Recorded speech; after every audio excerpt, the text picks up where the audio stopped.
Hi, my name is Shogat, and today I'm going to show you the top 7 mistakes that are going to get your business listing on Google Maps suspended. Now, let me take you through all those issues that are red flags when it comes to your Google profile. The first thing you have to avoid is making too many changes to your Google profile in a short frame. It includes making changes to your phone number, your address, and your name. So you don't have to make a lot of changes at once to your core areas. So it's really important to make those changes on a gradual basis. So you have to do it one by one instead of making changes to all of those areas. When you make a change, you can see a pending option on your Google profile. Let Google accept the first changes and then make the changes one by one instead of making all of them at once.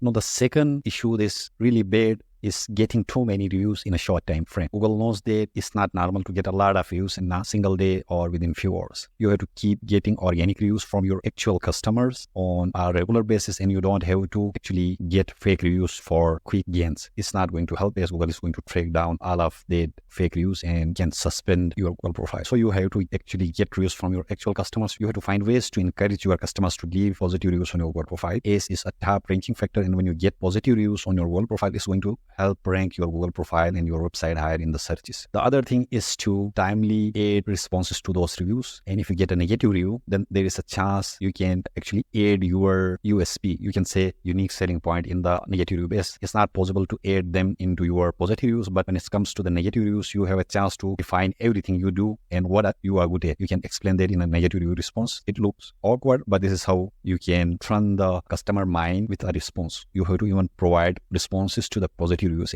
It helps in conversion as the customers see your responses on your Google profile and they start trusting you more.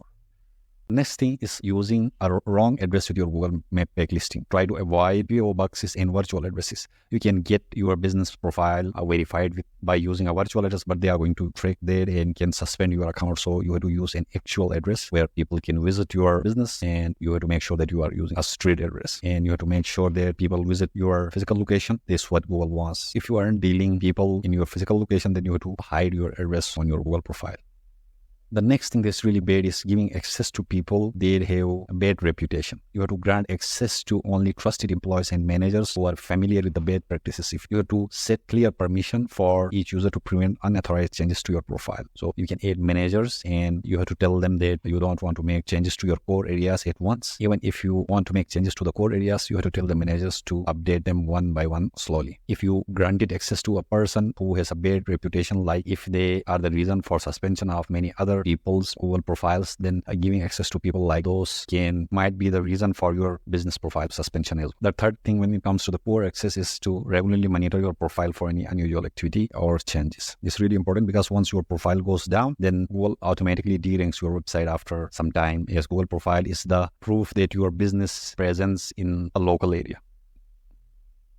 The next thing is adding keywords to your business name. Please be aware that you don't have to add keywords into your business name. If you do that, you are going to get a penalization on your Google profile. It's not allowed to stuff keywords on your Google profile. Instead of doing that, if you already have created a Google profile, then there are ways to add keywords, but you have to go through a DBA. There is a process for that. You have to register another name as a secondary name for your business for marketing purposes, and there is a process for that, and you can go through it, and then you can add the keywords into your business name. But I don't recommend adding keywords to your Google profile without going through a DBA process.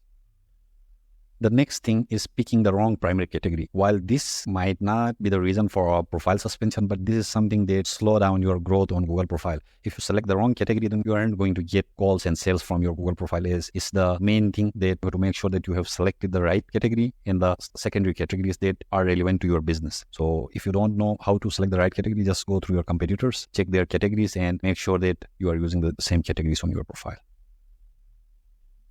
Now, the next issue that's bad for a Google profile is using a shared address. People try to verify multiple Google profiles using a single address, and Google knows that once you verify your business profile or someone else has verified their profile using an address, then you can't use that same address to verify your business there. Or if you already have verified one of your business with that particular address, then you can't verify another Google profile for your second company using that same address. So it's really important that you are using different addresses for each of your business. Otherwise, it's going to get your Google Google profile suspended. By adding a local address, you are adding more trust to your Google profile. Is when people see your address on your Google profile, they start trusting you more than someone who has turned the public address hidden. So these are some of the top issues that there are reason for Google profile suspensions.